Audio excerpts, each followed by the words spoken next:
Geert, Ja. laten we eerlijk wezen, Do hast een enerverende week achter de rug. Jongen, ik denk dat ik de meest enerverende weken van mijn beroepsleven achter de leg Echt had. weer? Ja, het weer een tsunami wat om me heen een wals is. Oh, misschien krijgen we ook wel een hele enerverende sportcast dan. Geen daar maar vanuit, Want? er komt van alle zo'n. Er komt van alles om. Maar wie zit er aan tafel eigenlijk? Nou ja, 8 seconden hè. Het is, Tuurlijk. Cambuur had maar één erevoorzitter. Tuurlijk. Het is er maar één. Ja, En die zit bij ons op tafel. dat is diepe. Ipe Smit Ja. en naast hem, Ja, u is aankerken. uw zankerke. Ja. Trouwens, laatste vraag. Hast u ook een beetje les van die onderbuik? Ja, heel erg les van mijn onderbuik. Nou, op Heel erg. tafel.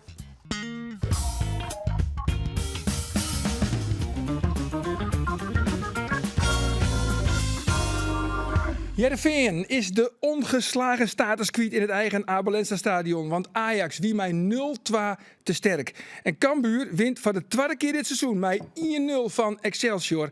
En zit nou op plak 4. Mijn naam is Arjen de Boer. En dit is de Sportcast van Omroep Friesland. Dus die kopbal er ook komt, ja, daar is die kopbal van Soetelo. En Soetelo scoort hier de 1-0 voor Ajax uit die corner. Are you ready? Cause I'm coming to get you. Get you, get you. Het is Fjouwert zit wel voor Cambuur. Verder de Jong op bijna de goal. Verder de Jong. Verder de Jong. 1-0 voor Cambuur. He. Hij zit er lang om, Letty. Iemand de vrije voor Omaro bekomt. En dan komt Cambuur weer goed bij. Het is 2-0 voor Ajax. Wedstrijd op slot. Maar nog 8 minuten te gaan is het weer een dit speelmoment. Waarbij Weghorst verlengt. En Ekpom al knokkend en vechtend al vallend haast op de groen. Toch nog zien Holla efter de bal krijgt. Om tafel Geert van Thun, Roelof de Vries en de erevoorzitter van SC Cambuur, Ipe Smit. Welkom, Ipe. Ipe, Geert gaat heel vaak op vakantie. En dan gaat hij naar Italië en dan eet hij 4 weken lang pizza en dan heeft hij de tijd van zijn leven gewoon. Roelof kan echt heel enthousiast vertellen over Texel. Maar Do haast een bijzondere reis maken. Waar is het West?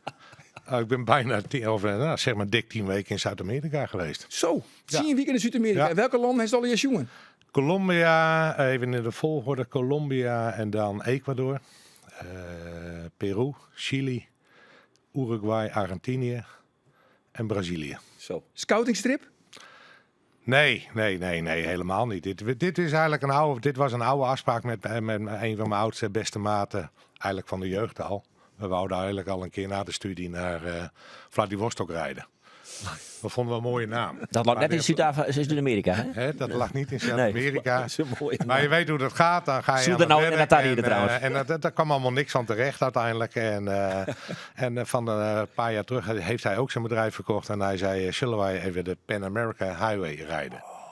En die is van oorsprong, begint in Alaska. En die eindigt in Argentinië. En daar zijn er wel wat alternatieven.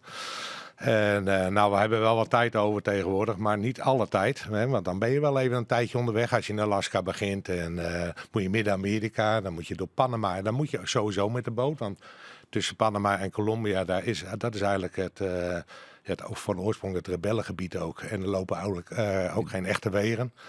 Nou, toen zijn we in Cartagena begonnen. Daar hebben we de auto die we daarvoor gekocht hadden, die hebben we over laten schepen naar Cartagena. Een toeristenplek in Colombia aan de kust. Daar werd hij dan tijdelijk ingevoerd. En toen hebben wij, op de Bonnefoy niet helemaal, maar hebben wij gepland het zuidelijke deel van de Pan American Highway te rijden. En wat is nou, het is altijd lastig hè, want hij is 10 weken voor het West. Ja. Maar wat is nou het hichtepunt van Onbetwiste hichtepunt, Ibe. het allermooiste moment? Ja, dat is heel moeilijk met zo'n roadtrip. Ecuador, dat viel ons mee, want daar was eigenlijk een negatief reisadvies. Wat eigenlijk Colombia vroeger was met de drugskartels. En dat is een beetje verplaatst naar Ecuador.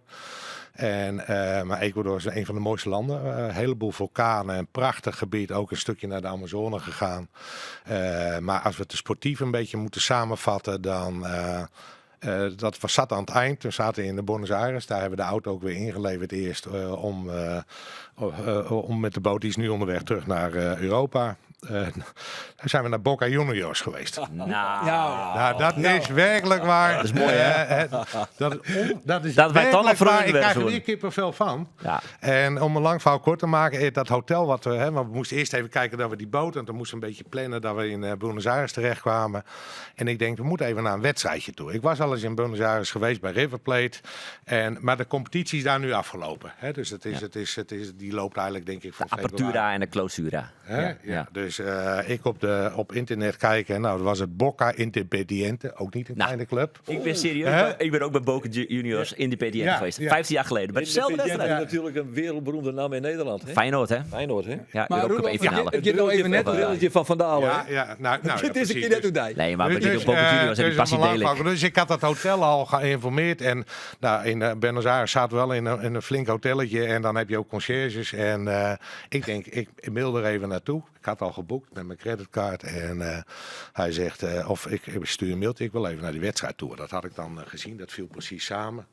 En maar dat moest ik dan betalen, want dat gaat via bureaus daar. Dat is net in Spanje. Je koopt daar de tickets. Eigenlijk zijn dat van die bureautjes. Dan leveren mensen die daar hun seizoenkaart hebben. Want die stadions zijn eigenlijk allemaal uitverkocht met seizoenkaarten, socials. En dan koop je eigenlijk voor veel te veel geld. Maar voor die mensen is dat blijkbaar één wedstrijdje. Dan levert het heel jaar die seizoenkaart op. Ja. Dus dat kostte dan even wat. Maar ik zei, dat doen we maar. Want we zijn er nou toch. Ja, wat kostte het dan, Ieper? Kost ook uit. In eerste instantie kostte dat $500, Amerikaanse dollars. Voor één entreebewijs. En dan zaten we wel, ik ken dat stadion natuurlijk niet, maar dan schijnen we goed te zitten. Maar dus Ieper, ik kwam dat is aan. een zakenman. Dan is je 400 Amerikaanse dollars betalen. Dan heb ik daar niks met zaken te maken, want ik wil gewoon naar die wedstrijd toe. Maar we kwamen aan bij het hotel. Ik zei, zijn het met die kaartjes geregeld? Nou, dat was niet geregeld. Ik spotverdorie. En die wedstrijd, die was ook niet die dag ervoor. Die hadden ze blijkbaar naar voren gehaald in verband met, ik denk ook televisieuitzendingen of zo. Ja, ik zei, nou hebben we wat. Ik zei, want daar heb ik helemaal op gerekend. Het is al vanavond. En wij kwamen daar, we waren er redelijk vroeg, een uur of 2 of zo. Dus ik zei, wat er ook gebeurt, ik moet het gewoon hebben. Ja, dat drijft de prijs omhoog. Ja, nou goed, ze waren wel aardig klantvriendelijk. Nee, uiteindelijk konden we via een ander bureau, dat hebben zij dan geregeld. En dan hadden ze voor $250 per stuk, maar dan zaten we in de hoek. Oké. Dus ik denk, wat maakt het uit?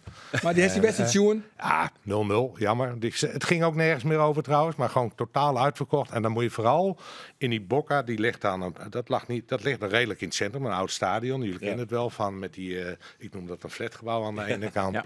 En daar omheen en die kaartjes, dat ging een beetje schimmer allemaal natuurlijk, via zo'n kroegje. Maar daar zaten we met al die Boca-lui. Ja, je valt wel een beetje op als Westeling. En dat begint al natuurlijk fantastisch. Maar op zo'n tribune, dat is gewoon een gezinsuitje. In Nederland kennen we dat wat minder. En op een bepaald moment die wedstrijd begint en dat gaat maar door en dat gaat maar door. En er zat een jong gezin naast mij. Althans, moeder, vader en een klein kindje. Ja, uiteindelijk bleek die 1,5 jaar te zitten. En dat zit dan gewoon op schoot bij moeders. En op een bepaald moment ging het shirt omhoog van moeders. Borstvoeding. Ja, tuurlijk. Borstvoeding. Tuurlijk. Moet kunnen. Nou ja, goed, ik moest me aan. Nee, je hebt niks meer van die wedstrijd gezien hoor ik wel. Ja, nee. En dat ging maar door, natuurlijk. Maar ik wil maar zeggen, dat is de beleving. Dat is de totale gezinsbeleving in Zuid-Amerika. Daar kunnen wij... Ik kom veel in Spanje bij wedstrijden, of veel regelmatig. En daar is de beleving al wat anders dan bij ons, zeg maar. Maar dat is gewoon...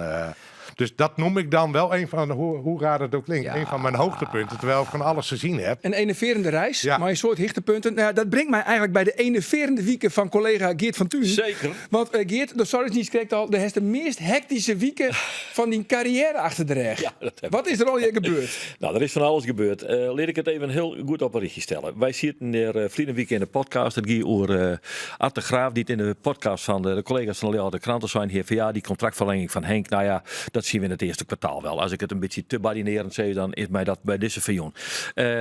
Daar kwam nog bij dat ik wist dat Henk totaal geen contact hier oer eventuele contractverlenging met de directie van Cambuur. En er kwam bij dat ik goede signalen kreeg dat Henk hij zei, ik vlieg eruit, het gaat mis. Dus ik durfde op die stelling vliegt hij eruit, of krijgt hij geen contractverlenging? Wilden ze ja, hij krijgt die net. Dat Nog gaat net niet. alles verklappen, hè? We moeten Nee. nog een beetje bewaren. Oké, nou ja, en dat had een enorme tsunami aan reacties losmaken op social media. Vrienden van de social media, kapper maar mee. Ik lees dat gewoon, hè. Dat krijg ik van horen en zeggen mee. Maar ik hoef dat al je net te weten, die meninkjes. Ik vind het best. Maar ook intern bij Cambuur. En nou, er is van alles losmaakt. En ik ben toch een hele pot mensen gaan bellen.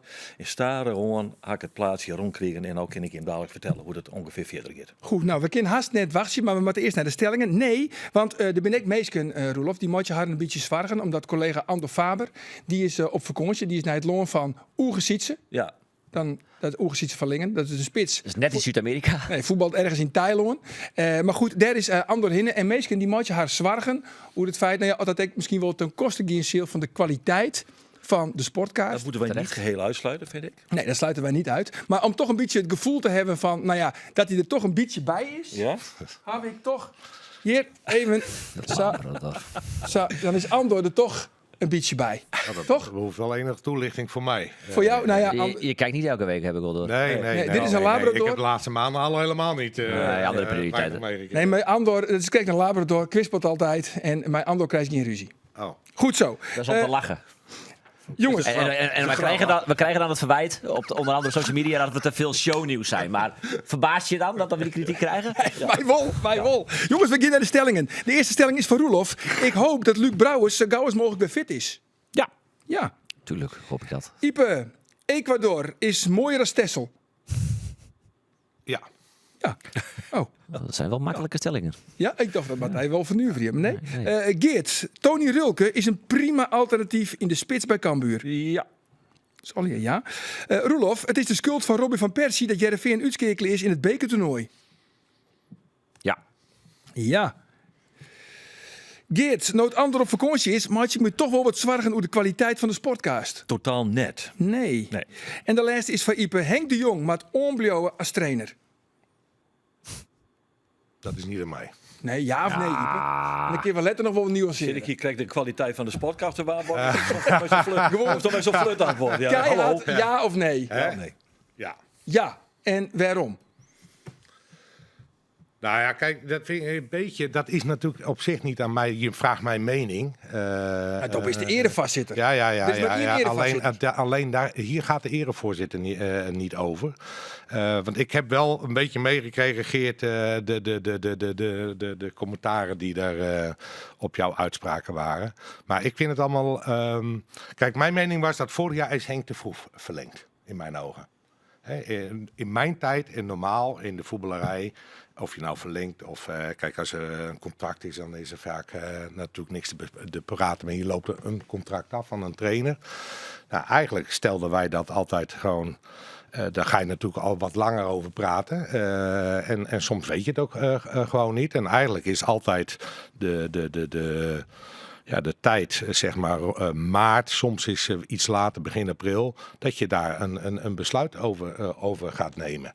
Ik bedoel, maar heeft het vorig jaar is er vrij vroeg verlengd in mijn ogen. Begin januari, eind december, pak een beet. Ik moet even, Althans, dat uitgesproken is. dingen even in het En dan maar daarna is het niet per definitie. Je kan ook wachten. Hè. Je hebt in wezen tijd genoeg om daar een besluit over te nemen. Dus even los van of je hem wel of niet verlengt. Dat is echt in mijn ogen aan de directie en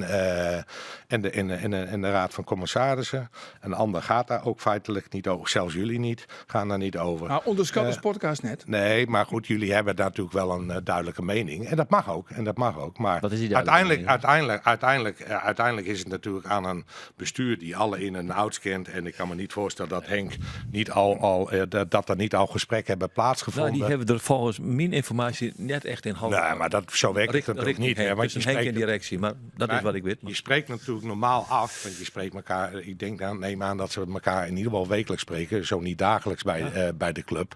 Zeker. En dan wordt daar wel een tijdsplan met elkaar afgesproken van aan beide kanten. Hè, dat je even zegt. Zo, ja, het zoeken in je riepen, die informatie Nee, maar heb ik laat ik zo Dus, zeggen, ik ben er ook niet bij geweest. ik ook niet. Maar over het algemeen is dat wel de meest normale gang van zaken in die dat speelt. Dat je, Maar nou even naar de kern van het verhaal. De vraag wie hij moet verlengd worden. Nou, twijfel is net alleenig, omdat het misschien net een taak is voor de erevoorzitter. Omdat we door de zijn twijfelsterk inhoudelijk van mat het wol, mat het net. Nou, als je alles afpelt, kijk, van, laten we eerlijk zijn, Henk heeft het natuurlijk in het verleden goed gedaan. Alhoewel, je kan natuurlijk je vraagteken zetten bij het laatste seizoen, toen hij het overnam. Tussentijds van... Grote successen in de beker. Ja, oké. Ja, nou precies. Maar, dus ja, dat blijft een moeilijke afweging. Het gaat er natuurlijk ook niet om wat er allemaal in het verleden is gepresteerd. Dat is ontegenzeggelijk goed en wat minder goed geweest. Ja. Het bestuur, de directie en de raad van commissarissen moeten natuurlijk... Het gaat om de toekomstverwachting. En dat blijft natuurlijk het lastigste. Hè? En je moet een goede vervanger hebben. Want je kunt wel steeds, we gaan net verder met Henk de Jong. Maar dan moet je wel een goede vervanger hebben. Dat hoeft niet. Wij hebben toen destijds bijvoorbeeld Alfons Arts, die is later, heb ik hem de wacht aangezegd. Maar goed, voortijdig eruit gezet. Nee. Ja, dat heb ik voortijdig eruit gezet. Maar Toen heeft Henk het overgenomen. Ja, en die werd kampioen. Ja, klopt. Maar je kan niet zeggen dat dan Arts niet kampioen is geweest. Daar hadden jullie ernstige twijfels over. Anders had je die maatregel niet genomen. Dus hebben we het weer over hetzelfde. Wat is de verwachting? Onze verwachting was niet dat we met Arts... Want je weet het nooit zeker, hè? Dat was ook iets van maart, hè, geloof ik, hè?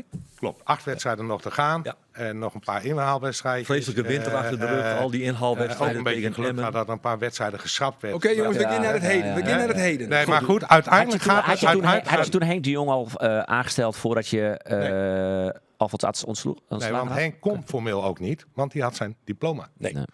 Dus alleen je kan dispensatie. Dispensatie. Ik wil maar zeggen, je kan... met Arts hadden we al gezegd, we gaan volgend jaar niet met elkaar verder, maar was nog gewoon in charge. Ja. Later is er een andere beslissing genomen. Dat was er toen. Dus dat hebben we ook in het eerste kwartaal gedaan. En later is dat anders uitgepakt. Ook voor Alfons of wat dan ook. Ja, het is aan... wij kennen niet alle in en outs. Just al een goede... Ja, sorry dat ik het even onderbreek. Maar just al voor Henk een gewenste opvolger zijn. Nou, die trainer zou ik je nou wel graag... Nee, maar zo werkt het ook niet helemaal. Het gaat erom... Kijk, aan Henk weet je wat je hebt. En die heeft een bepaald profiel. Ja.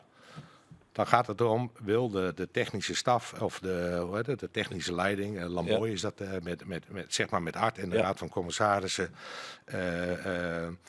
Elke fase kan we misschien wel eens een andere trainer gebruiken. Die afweging moet je elk jaar wel maken en dat hoeft niet. Maar ik zeg, elke keer moet je dat wel een beetje... heel vooral... Heel toetsen. Ik zou je vertellen, ik heb geen gewenste opvolger. Daar gaat het nu ook niet om. Het moet eerst, in mijn ogen moet het eerst, als je het op de normale weg doet, besluit je eerst of je wel of niet met elkaar verder gaat. Ja. Dat lijkt me logisch. Ja. Dan is het wel logisch dat je natuurlijk nadenkt over wat het volgende profiel dan zou moeten zijn. Ja, en daar moet je dan, als ze niet met Henk doorgaan. Ja. Maar Arie noemde vorige week Dennis van der Rey. Dat is zeker wel een naam die op een lijstje zit bij Cambuur. Hoe is dat?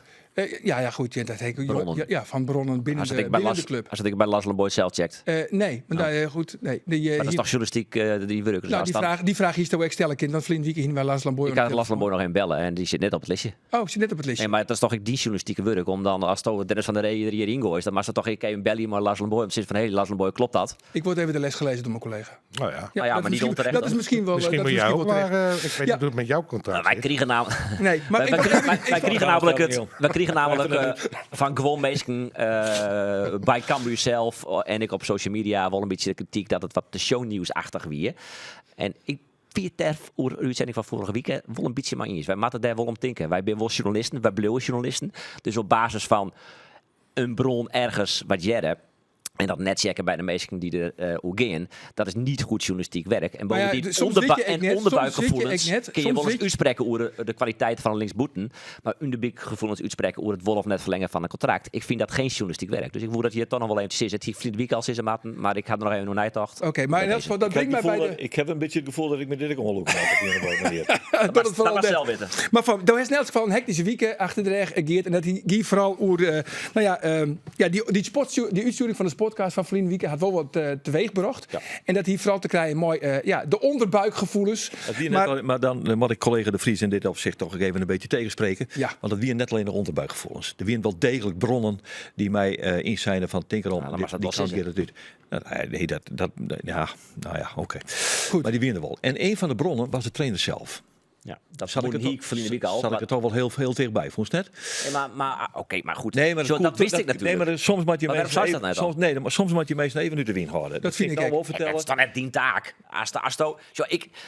Ik weet, Vrienden Wieken kwam dan maar dat verhaal over de onderbuikgevoelens en ik weet net of Henk. Terwijl ik op dat moment weet dat Henk met Dij en Andor en misschien ik nog maar Marien, dat weet ik net, bellen had. En dan denk ik, oké, vervolgens kom je maar dit verhaal. Dan denk ik, oké, wat voor dynamiek ontstaat je nou? Dan ontstaat er dus een dynamiek van, oké, Henk, je moet blijven. Dan denk ik, ja, dat is geen journalistiek, jongens, kom op. Dat moeten we niet willen. Nee, dat heb ik helemaal niet zijn. Nee, maar dat is Henk moet natuurlijk... blijven. Dat is net zo. Maar dat komt er natuurlijk wel weer voort. Dat Henk de wacht Dat is bij Cambuur. Ik zag er reinig hoor. Van, hallo jongens, denk erom. Ik heb op basis van dat wat ik wist van een aantal bronnen en uiteindelijk ook van de trainer, zei van, nou, ik denk dat hij eruit vlucht. Ja. Oké, dus Henk had zin daar zijn. Ik denk dat ik eruit verleend. Ja, Ja, letterlijk. Maar goed, laten we eerst mag even... ik één nuance, dan. want ik hoor dan de wel wacht dan belangrijk. zeggen en eruit vliegen. Jullie maken het wat zwaarder dan het is. Er loopt gewoon een contract Nee, maar dat af. heeft ook gelijk, En dat is heel zo is het. zakelijk. Zo is het ook beleefd. Nee, maar hou, Ipe, dat klopt niet. Als Henk de Jong, de journalist Geert Fortuyn, zei, ik had het idee dat ik eruit verleen, dan is dat natuurlijk zeer relevant. Dan wat je wijt net maar aan dat is, dat dan maakt het Henk het ja, grutter. maar dat zal niet letterlijk bedoeld zijn. niet verlengd wordt. Eruit vliegen is dat hij de morgen niet meer voor Nee, de... juist. voor de- Maar zo is het ook- maar zo niet is het ook verlengen. niet. Oké, Ik vind het niet heel verlengen. simpel. Je moet dat Niet verlengen. aftellen. Er moet een contract wel of niet verlengd worden. Ja, precies. Niet Nou, meer Zo is het. En Zo, zo- en en- daar en in het die- Geert en- Vriend Wieken wat hoe zijn. En laten we daar heb even ik wat jaren hoe wat Henk de Jong daarvan vond. Ik keek even naar de Graven. Ik zei, ik snap die jongens van Omroep Friesland hartstikke goed. Hè? Dat week na het interview van Art. Ik kon ondertussen met Art praten en die had ik me uitlijn wat er is, wat er gaande is. Nou ja, daar had Art van ik even met hem op praat. Het is even rustig bloeien. Je bent met zoveel dingen bezig in de club en dat geldt voor de hele club. En ik maak je me net zwaar. Maar wat ik zei, als het nou net is, ik zei nooit kwijt wat ze zei, hè? Net door net in, hè? Ik net door hem, want ik snapte dat wel.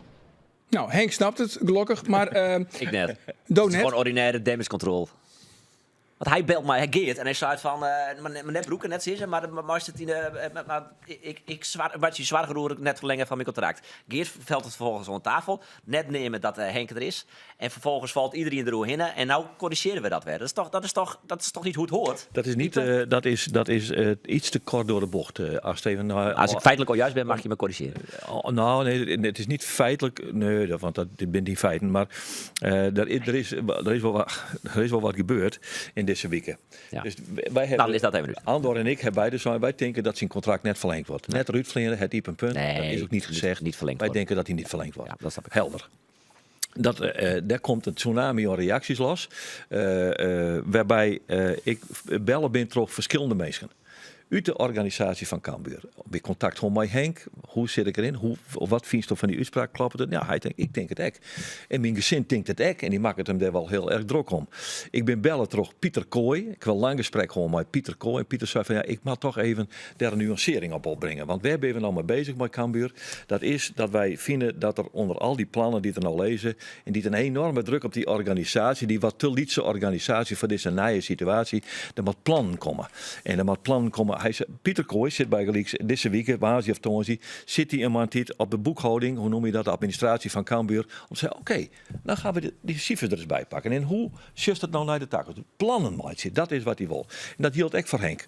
Nou, en die had Henk bellen en die zegt, Henk, even bij mij komen. We moeten even praten. Die hebben praat met elkaar. En Pieter had Henk uitlijn, dan mast, als er wat worst en meid van worst in dit hele verhaal, met plannen komen. Dan mast naar de directie stappen en zeggen, Art, hier ben ik ben Henk. En wij moeten eens praten over het plan van hoe vullen wij de technische staf. En waar willen we heen met de speelwijze. Wie willen we erbij hebben? Wie moeten er weg? Dat soort dingen. Hij moest met plannen komen. Henk had zo'n punt. Dus die is naar Art stapt. Toen is er een inhoudelijk gesprek geweest tussen Art de Graaf en Henk de Jong. En Art de Graaf zei tegen Henk de Jong, dit vind ik nou top. Dit is eigenlijk wat ik heel graag van die Sam hoor, dat is maar dit verhaal komt. Nou, en dus kantelt nou zo'n hele situatie van Ja. wat is Nou, dat is enig wel bijzonder, speculatief, want dat zit er natuurlijk wel in, daar ben ik wel maar eens. Nou, hele concrete plannen die maken worden.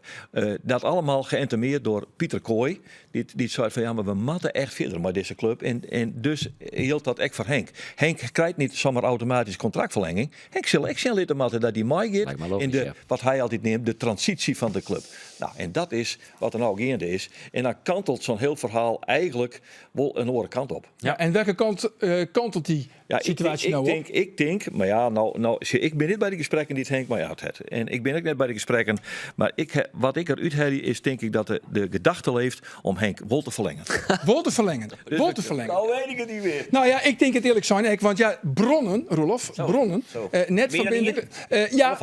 Meer dan Ian. Meer dan Ian. Die zeiden dat er inderdaad eind van deze weken dat er misschien wel een meerjarig contract kleerluidt voor Henk de Jong. Maar Zo, heel zeiden wat we anders. dat? Heel wat oors dan Vliene Wieken. Nee, maar dat weer het onderbuikgevoel. Oh ja. Dat weer het onderbuikgevoel. Het is, je kan ook zeggen van deze hele sportcast, het zal wel losmaken. En dat is ook wel gebeurd, want ik ben net alleen nog bellen. Ik heb ook nog een gesprek gewoon met Atte Graaf, Vreed bij de wedstrijd. Ik ben bellen terug mensen die dicht bij Cambuur zitten, die tegen Maar we zijn geen activisten of zo. We zijn geen influencers, we zijn journalisten. Ja, Nou ja, goed, Hans Anker ziet je 2 weken in. Mijn tank aan de sportcast wordt er nou net voetbal op 4 maaien. Even in het algemeen, even los van Henk de Jong, maar daar ben ik wel achter gekomen. Kijk, die voetbalwereld is natuurlijk wel een wereld waar een glazen bol, hè, dat is een glazen huis. En de spelers daarin gebruiken jullie of communiceren en tegenwoordig ook wel via andere media. Ik heb ook wel meegemaakt dat er personen schermden met belangstelling. Dat zat dan ook voor een situatie met een contractverlenging of wat dan ook. En die schermden dan met een belangstelling van Club X, ik noem maar wat. En ik heb daar wel een concreet voorbeeld, maar laat ik het daar maar bij houden. Jammer. Maar ja, goed. Ik ben dan ook zo. Ik denk, ik bel maar gewoon op. Dat deed ik vroeger zakelijk met andere dingen ook wel eens. Dan speelde er wat in de markt. En dan belde ik gewoon mijn collega op of zo. Dus ik belde ook wel eens een voorzitter van een andere club. En dan moet je ook nog maar afvragen wat voor antwoord je dan krijgt. Want dat moet je filteren. Dat moet je dan ook nog filteren. Ja, maar ja. in dit geval was de relatie dusdanig dat wel over en weer wel open is. Ik ben ook wel eens andersom gebeld. En dan met bepaalde clubs en mensen had je dat. Nou, dan bleek daar niks van waar te zijn. Wat ik maar wil zeggen is, er worden aan alle kanten, dat gebeurt ook wel met zaakwaarnemers die roepen van ik ben gebeld. Die brengen dingen in de markt, bewust. En dat gebeurt op herken ik. big boys niveau, bij wijze van spreken, een behoorlijk niveau tegenwoordig. Ja. Maar ook op Ajax Ja. Dus het hele spel eromheen, dat is belangen. Het laten lekken. En dat moet je als journalist ook filteren. En ik vind, dat moet je dan inderdaad filteren. Of checken, crosscheck, voor zover dat kan. En dat kan ook niet altijd. En het hangt ook een beetje vanaf wat voor programma dat is. Als je dat vandaag in site, hoe heet het programma?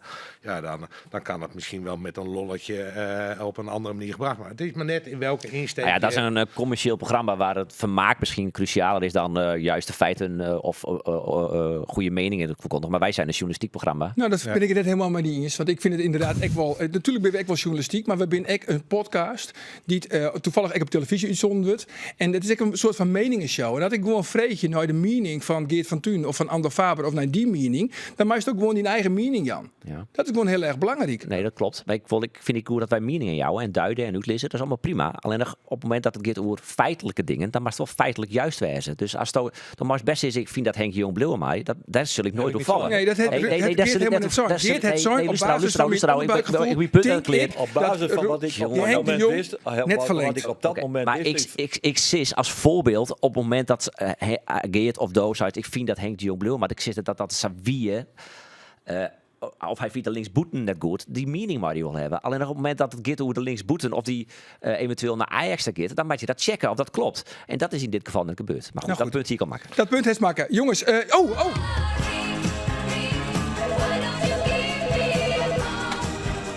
Omroep Friesland. Waar heb ik aan de telefoon? Ja, dat is de vraag. Waar hing het er alweer onder de telefoon? Ik zeg ze maar eventjes, jongens. Jullie moeten vragen stellen. Ik ga over op het Nederlands. Dat betekent dus dat we een Nederlandstalige gast aan de telefoon hebben. We moeten raden wie er aan de telefoon hangt. En de vragen worden alleen beantwoord met ja of met nee. Erevoorzitter Ipe Smit, aan jou de eer. De eerste vraag. Hij moet met ja of nee te beantwoorden zijn. Ik ken dit onderdeel niet. Nou, Geert. Bent u een voetballer? Ja, Ja, het is een voetballer. Nog actief. We moeten raden wie er is. zeker. Zeker actief. Zeker actief. Nou, Ipe? In Friesland? Voetballer in Friesland, ja. Ja, voetballer in Friesland. Ja, nou. Voor Cambuur? Nee, Nee. Heerenveen? ja. Ah, ik denk dat ik het al weet. Weet je het al? Zou het Luc Brouwer zijn? Is het Luc Brouwers? Jazeker. Ja, Luc geleverd altijd, hè? Ook in de sportcast. Dag Luc, hoe gaat het, jongen? Excuus, ik ken Ja, mag ik al met ja, of nog steeds met ja, nee? Nee hoor, je mag nu je gewoon stem is niet hele, gevormd. Breek vrij uit. Hele- Je hele stem is volzinnen. ook normaal hoor. hele volzin alsjeblieft. Nee, het gaat goed. Net de eerste stappen buiten gemaakt, dus we zijn op de goede weg terug. Goed zo, want je bent natuurlijk druk aan het revalideren, want je bent geblesseerd geraakt tijdens het trainingskamp in Spanje. Ja, wat heb Ja. je precies? Ja, het leek uiteindelijk al... ik had al een momentje tegen Almere. Laatste gedeelte van de wedstrijd. Daar leek het gebeurd te zijn. Maar uiteindelijk zit er in de aanhechting van mijn kuitspier. Dat loopt door tot mijn knie. Daar zit een scheurtje in. En in combinatie met wat vocht in de gewrichten van de knie... leverde dat een hoop irritatie op. Dus een kwestie van een paar weken nog. Maar het had erger gekund. Ja, een paar weken nog. Op welke wedstrijd richt jij je dan? Waar moeten we dan aan denken? Ja, we hebben nu natuurlijk Groningen. Dan hebben we volgens mij, als ik het goed zeg, Fortuna thuis. Ja. En Twente? dan gaan we richting Twente. Dus ik hoop eigenlijk in een van die twee wedstrijden, Fortuna of Twente, eigenlijk al wel onderdeel te zijn. Of eventueel gewoon al echt minuten te maken. Oké, nou dat gaat in ieder geval weer de goede kant op. Nou is het zo, onze collega Geert van Tuin heeft een enerverende week achter de rug. Maar dat geldt ook voor SC Heerenveen. Want eerst even het duel met Quick Boys. Jij was gewoon thuis, jij zat voor de televisie. Ja, ik zat op de bank te kijken. Ja. Ja, nou, kan je een beetje een omschrijving geven hoe jij die wedstrijd hebt gevolgd? Nou, in het begin, ja, weet je, het is natuurlijk een heel, een veel te lange vuurwerkshow, wat mij betreft. Maar goed, dat kan ik vanuit hun perspectief wel begrijpen. Vervolgens dacht ik eigenlijk, na een half uurtje dacht ik wel van, nou, de storm, ja, dat was niet echt een storm, ook niet van hun. Natuurlijk hadden zij wel wat kansen, maar ik vond dat, het was een beetje stilletjes vanaf de bank. Het lag, vanaf de televisie, lag aan mij misschien, maar... Dus ik dacht, nou, dadelijk tweede helft, dan beginnen we te voetballen en dan lopen we, dan komt dat wel goed.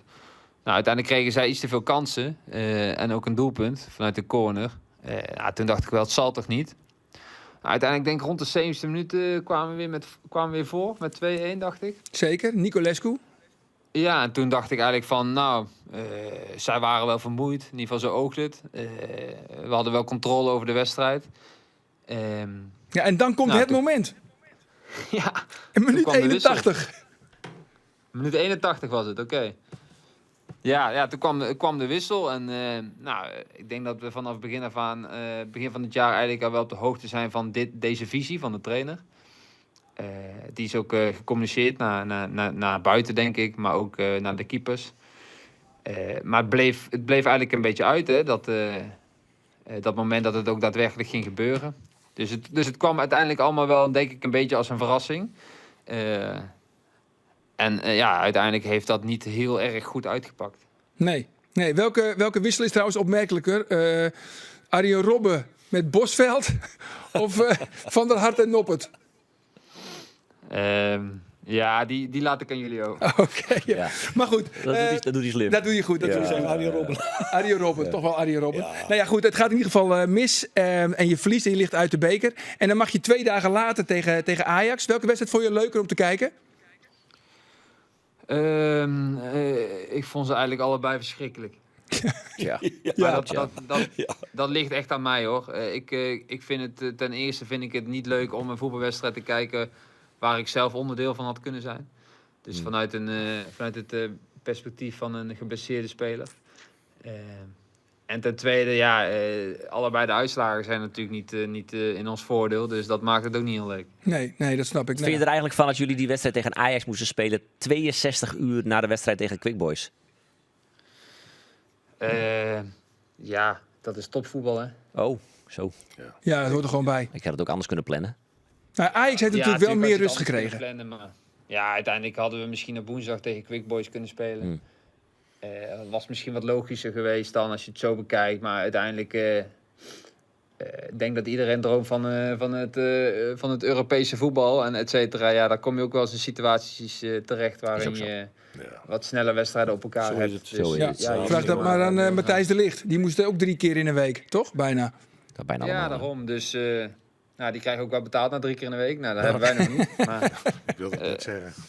nee, maar dat is een geintje. Nee, maar dat hoort er een beetje bij. Dus dat is vooral in combinatie met wat zieken bij ons, wat geblesseerden en natuurlijk een teleurstellend resultaat natuurlijk niet ideaal. Want daardoor ben je überhaupt wat minder fris. Als je wint, dan is dat toch allemaal weer net wat beter in het koppie.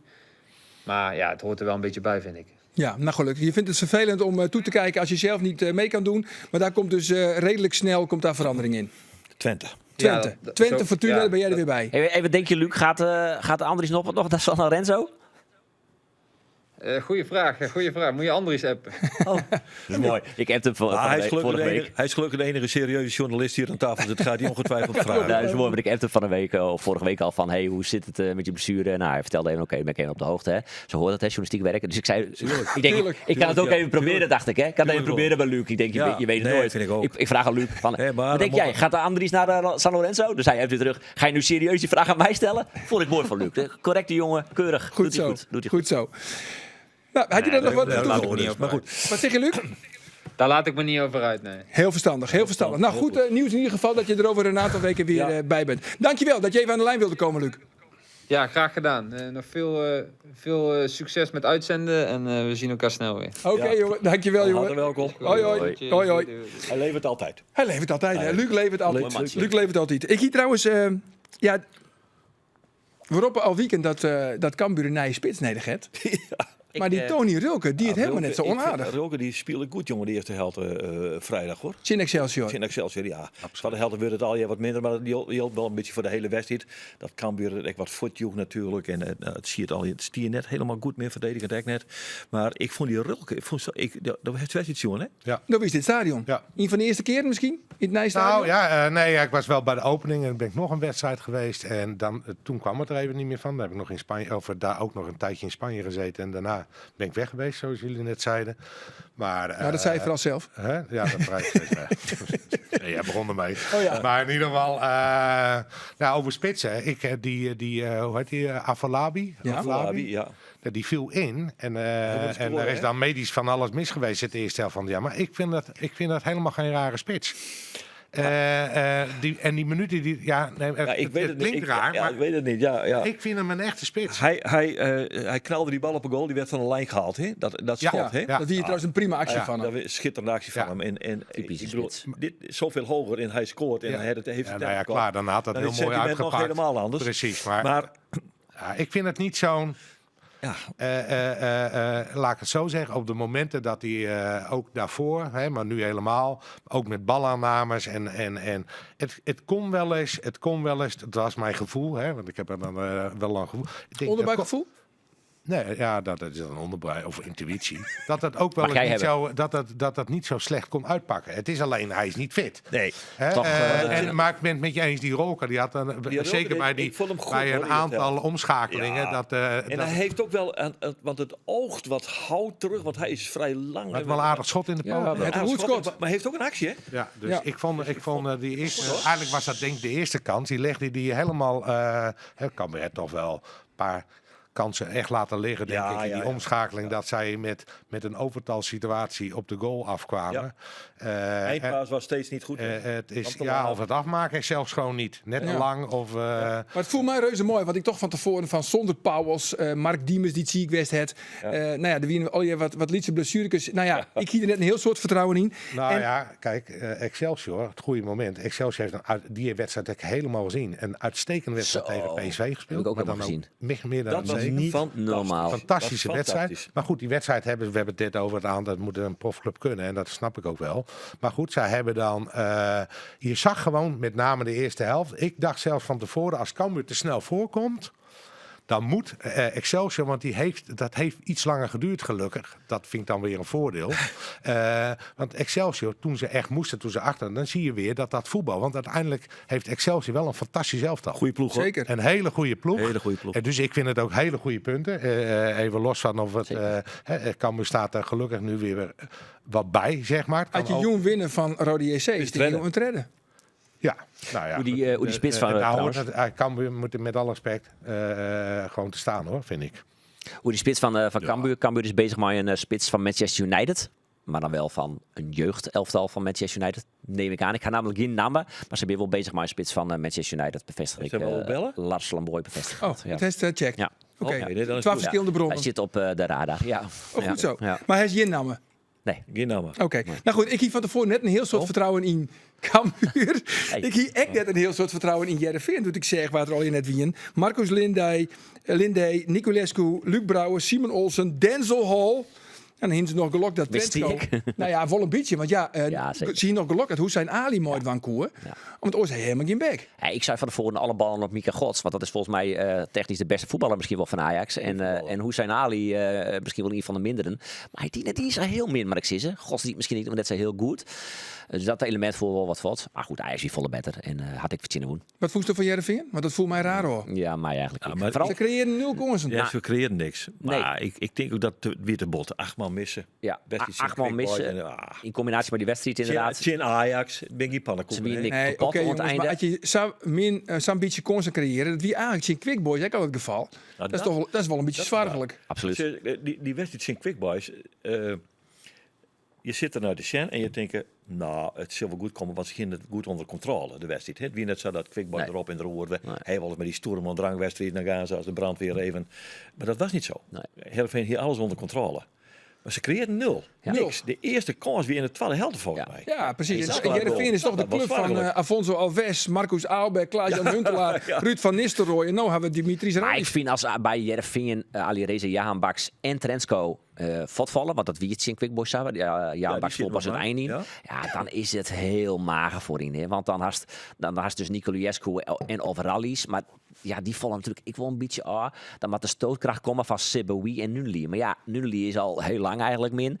En die wie ik weer verschrikkelijk in Quick Boys, eerlijk zijn. En ik voel het in Ajax ik min in. Ja, en Seboui die had natuurlijk wel wat, maar ja, dat is, hij maakt wel een hele mooie goal trouwens. Maar dat is het. Nou, ik dacht, Het zijn krijg quick boys, net. Wist ja. wel, Maar hoe goed is die Lukovic? Ja, geen idee. Maar ja, derde moeten we nou maar op vertrouwen dan. Die, Ik ga kan je net trouwens een speelberachtigen. sjaaltje lezen, jongens. Meestal. Die heb ik, het sjaaltje van Quick Boys in SC Jereveen. Ik dacht van, ja, die neem ik wel mooi. Misschien is het wel leuk, want dat Jereveen wint in de 8e finale van Quick Boys. Binnen misschien wel supporters die dat sjaaltje hebben willen. Collectors item. Collectors item. Nou, nog Ik steeds. ga je trouwens ook nog 2 kaarten voor de wedstrijd Jereveen tegen Fortuna Sittard.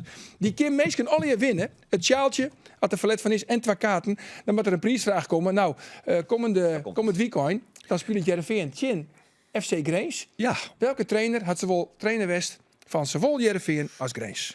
vrienden en vriendinnen van de podcast. De vraag is voor 2 kaarten van de wedstrijd van Heerenveen Sint Fortuna Sittard. Dat is op 1 februari. Welke trainer had zowel trainer West van Heerenveen als van FC Grace? Mailen kind naar sport@omroepfriesland.nl. Denk nog net dat je hem die sjaal wegerie kennen. Die jet er gewoon bij die 2 kaarten. Sport@omroepfriesland.nl. Je telefoonnummer, want Arjen belt toch net. Zo is dat. En dat is het antwoord, Ipe? Ja. Wat is het antwoord? Nou, Nee, die geef ik niet. Nee. maar de voorletter, Maar die heeft ook nog een andere Friese club getraind. Tjong. is het zo? Je vraagt naar een trainer die zowel Heerenveen Als Groningen. Groningen Ja. getraind heeft. En wat is dan die Of Orenfriese er moeten club? meerdere trainers zijn, dat kan ook. Wat is dan Ja, die dat Orenfriese had ik wel club? ingedacht. Wat is dan die Orenfriese club?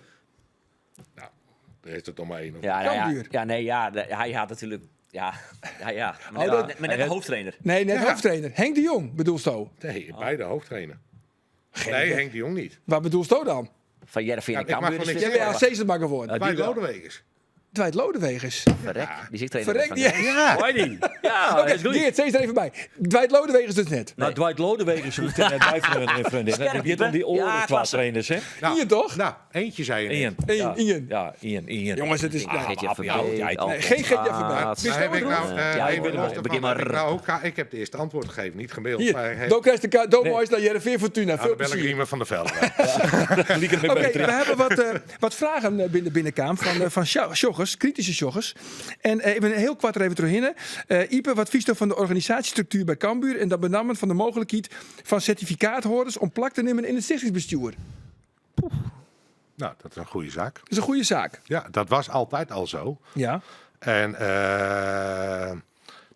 de stichting is eigenlijk voor de continuïteit van een club. Die heeft Heerenveen, die hebben wel meerdere organisaties overigens.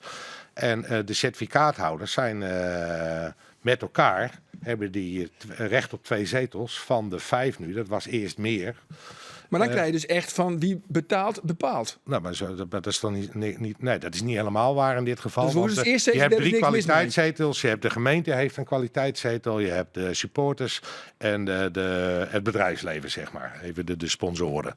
Dus en 2 functies worden ingevuld vanuit de certificaathouders. Of namens de certificaathouders, hoeft niet de certificaathouder te zijn. Dat van de Brink is er één van. Maar die heeft ook certificaten. Hè? Dus Een die heleboel. wordt. Hè? Een heleboel. Maar is daar Die sprake heeft, van goede die governance? heeft absoluut de meerderheid zelfs. Dus je kan in zijn eentje zelfs wel bepalen wie erin komt. Ja. Maar dan heeft hij nog steeds 1 zetel. Ja. Hè? Dus ik vind het een hele goede organisatie voor hem. Oké, nou goed. Over Ik heb dus, volmondig over ja. certificaathouders. Toch even een klein nieuwtje nog. Ja, nieuwtje. Klein Ja, nieuwtje, een primeurtje. klein nieuwtje. Primeurtje. Het is gecheckt en er is al gebeld. dat is ook wel eens en er leuk. zijn- En er zijn bronnen en ach, alles hangt erop. Ook nog een stukje onderbuik. Pieter Kooi Ja. had een aantal van zijn relaties certificaten verkocht tot een totaalbedrag op dit moment, maar gaat omhoog, van 6 ton. Dat komt er dus bij. Kijk 6 eens. ton. 6 ton. Ja, 6 Het Pieter ton. Kooi onverkocht. Ja, maar nu. Nu. Ja, Oké.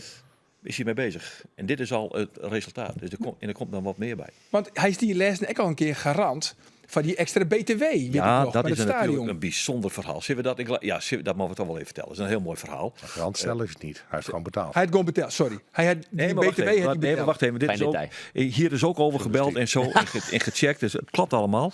Er was een BTW-kwestie bij de oplevering van het stadion. Er moest BTW worden betaald. Het kwam allemaal weer terug. Ik snap er geen hout van. Maar kleer, zo wie het. Laat maar zitten. De Maar een details. heeg bedrag. 2,9 miljoen en een beetje. En toen zei Kamer, ja jongens, maar die centen die hebben we niet. Pieter Kooi zei, oké, jongens, dan schiet ik dat voor. Als het komt van de Belastingdienst, dan betalen jullie mij dat terug, opgelost. En zo is het gebeurd. Maar hoe Maar hij toen is zie je het afspraak? Harry van der Zee en Art van der Artegraaf, maar Pieter Kooi aan tafel om deze kwestie te bespreken. Maar hij wilde zeker niet hè, dat het bedrag waarom betalen we. Dus wat doe je dan? Nou ja, maar een contract opmaken. Juist, dan maak je een contract op. Wij hebben het contract. Het contract? Laat me zien. Hebben wij het contract, jongen? Oh, hier. Dit is het contract. Dit lijkt mij een bierveeltje. Het is een of niet? bierveeltje. Oh ja? Cambuur, 2,9 miljoen euro. Ja, 940.000. Ja, wat komen een miljoen? En dan de handtekening van Attegraaf, Pieter Kooi. 1/8/2024, is 1 augustus. Pieter Kooi, Attegraaf en Harry van der Zee. Hij zou dat ook wel eens dienen op een bierveeltje, Ipe? Ja, nou kijk, een contract mag eigenlijk overal op staan. Hè? mag Men het denkt natuurlijk. altijd dat het naar een notaris moet of wat dan ook. Maar wij kunnen feitelijk hier samen een overeenkomst maken. Nog erger, een mondeling overeenkomst is ook een overeenkomst. bindend, ja. Hè, Dus dus feitelijk kan je natuurlijk met elkaar afspreken en dan heb je gewoon een deal. ja, maar dat wie hier. Maar het is natuurlijk hier humor bovenop, dat dat maar zo, is natuurlijk een grappige humor dat het zo gaat. Ja. Ja.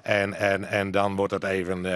maar dit is een contract. Dat kan eigenlijk kan dus. overal op staan. Ja, Oké. dat kan. Nog meer vragen, jongens, die te binnenkamer binnen. Wanneer komt Timo Klompen weer eens bij iemand aan tafel zitten? Nou, dat is goed nice. En dat is Nijwieken. Nijwieken Nijwieken, zit mooi, Timo mooi, Klompen mooi, hier mooi. op deze stoel. Dan komen er nog wat meer versterkingen bij Jereveen deze winter. Nog meer? Nog meer? Ja, ik vreeg me al nog meer. Maar Simon Olsen is voort. Hij gaat weer om natuurlijk naar Elfsborg. Ja, het is wel een beetje afhankelijk van wat er nog gebeurt. Hè. Wat gebeurt er met Noppert en de keepers? Nog eens praten met Hussein Ali. Die een leuk amusant interview. Ja, die bezocht ik een beetje te ver in op het feit van, hey, is nou fot of net? En is er was sprake van iets. Maar hij is heel benieuwd met Jervin. Dat uit Heel heel bot. Hij wil heel graag blijven.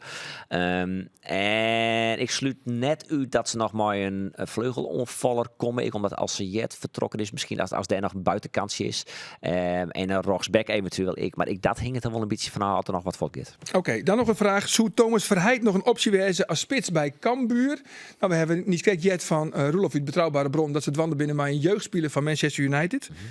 Collega Nou, dat Thomas is Verheid. niet van de mogelijkheden. Die Andor lid witten van die in voetballen Turkije. in Turkije. Ja. Contract rint nog terug. Dus dan moet er een transfersom is dat betellen diezelfde worden. Thomas Verheid die Cambuur Ja. hier in het eigen stadion met een kopbal Ja. in de slotfase een keer Die grote de weg beer. naar de Eredivisie verspeeld Ja, die- heeft? Die? Toen wie hij spits van Kwam van MVV. MVV was hij toen, hè? Ja, maar goed, de kans is kan- lief dat Cambuur dat was heel van een speler van 22 jaar dat er dan geen transfersom betellen wordt. Ik ken hem van een week Thomas Verheid in de podcast van, ik weet niet meer wat. En hij is afhankelijk van de nukken van een president van die club waar hij nou zit, Thomas Verheid. Of die blauwe mooi ja of nee. Maar hij zit er wel, hij wil eventueel nog wel een avontuur in het boetland, maar hij wil ik wel weer om de eerste divisie. Dus hij zit er wel voor Iepen, blijkbaar. Oké.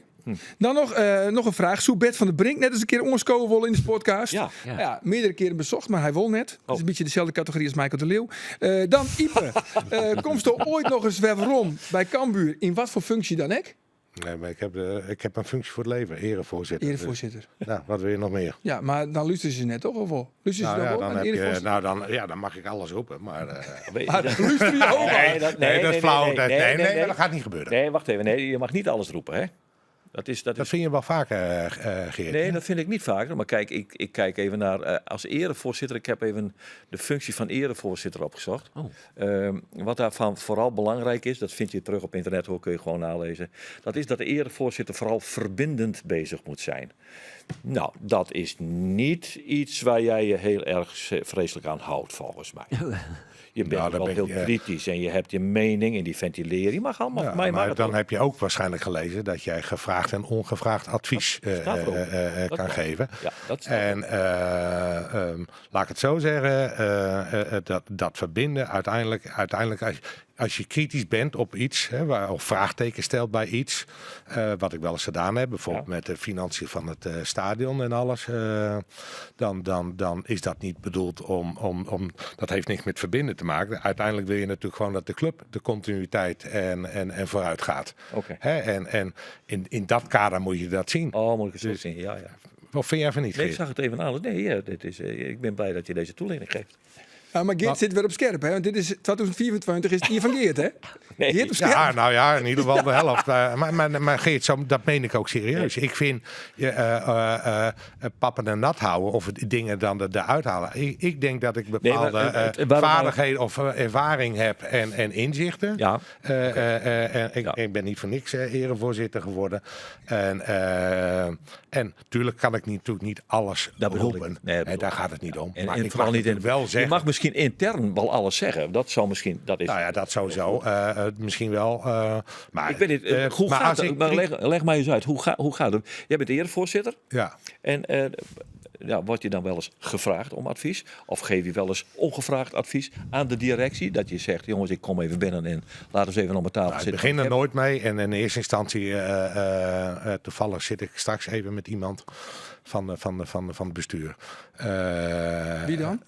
Nee, dat Is toch leuk? dat is intern. Maar ja, goed, Dat is intern.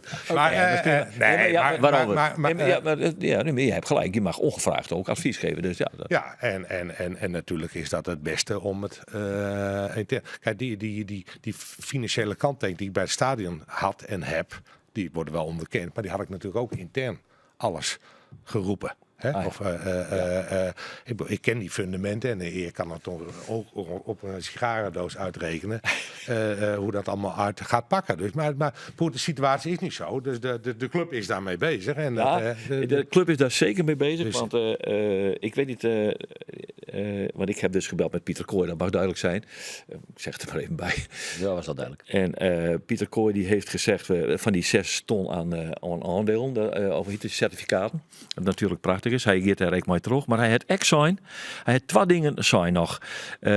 Dat hij zelf echt bereid is om nog dat wat aan de lening uit zit bij Cambuur nog weer te beschouwen als een ja, schenking. dat stond ook in de Leeuwardenkant, geloof Met ik. als gevolg dat dan die lasten dalen. Ja. En hij zegt dat geldt eigenlijk ook voor Bert van der Brink. Dat die bereidheid ook zou hebben. Dat Ja. heb ik niet gecheckt bij Bert van der Brink. Zeg ik er gelijk even Zover bij. ik het weet, is de Kijkt hij mij weer positie aan. van Bert van der Brink, die heeft eigenlijk al de certificaten, uit mijn hoofd zeg ik 2.500 certificaten heeft hij, 2,5 miljoen. Daar zit al geen last op. Nee. Nee, maar die zal nog wel Voor wat... mij heeft Bert van der Brink Hij zou nog wel wat willen doen. Dat is het. ja, oké. Maar op welke manier dan? Aan certificaten dan misschien? Nee, maar waar het om gaat, begreep ik ken niet alle ins en outs van de cijfers, want ik ben ook geen boekhouder, maar dat het gaat om het weerombrengen van de lasten. Ja. En dat is logisch, want als je een hypotheek hebt en je verlaagt de hypotheek, hoef je minder rente te betalen en dat het scheelt je in de dagelijkse kosten. Nou, klaar. Zo is het. verhaal. Zo simpel ligt het. Zo simpel Jongens, is het. even wat oors. Want Vlien Wieke vertelde ik dat er een originele sportcastmok signaleren we bij de kringloop in Grauw.